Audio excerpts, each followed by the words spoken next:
Today I'm here at my friends Scott and Chelsea's. They bought a house, and when they moved in, they realized that a couple things didn't work for them. Now, the most important thing that they're really struggling with is they have a beautiful arch that goes into their master bathroom. Problem? There's no door. I'm sure you can picture how this is a real problem. This door frame is pretty thick.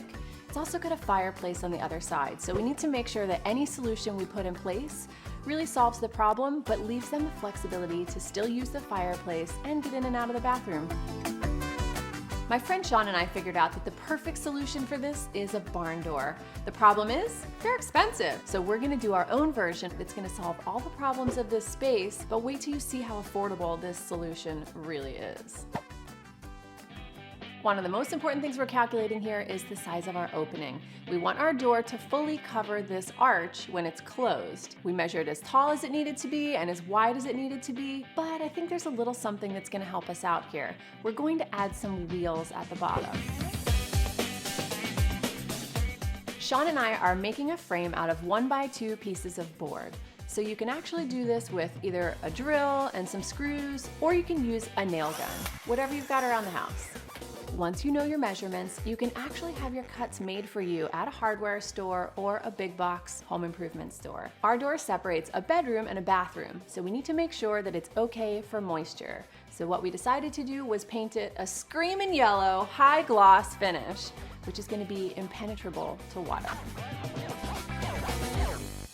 Now it's time to attach our wheels. So we've moved them in a little bit from the edges just to make this thing glide really, really well. We happen to be using it on carpet, so we're gonna add a little piece of molding too to make sure that this door stays in place.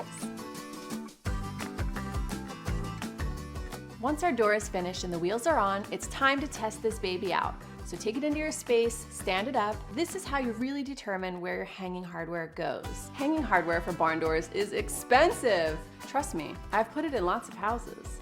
So the best part about this is that we're going to use plumbing pipe.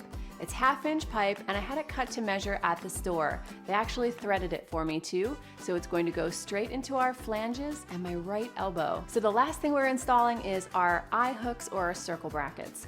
That's gonna hang at the top of the door. This is how our door glides across that plumbing pipe. Now it maybe is not as fancy and not as buttery smooth as other types of hardware, but for the price, you can't beat this setup. Being a newlywed is all about sharing just about everything, but privacy in the bathroom is still a big deal. This DIY barn door project was affordable, it was simple. Having a lot of the materials cut for us in the store made a big difference. This is something you can do at home when you really struggle with an opening that you don't know how to cover. Because, you know, some things should be left private.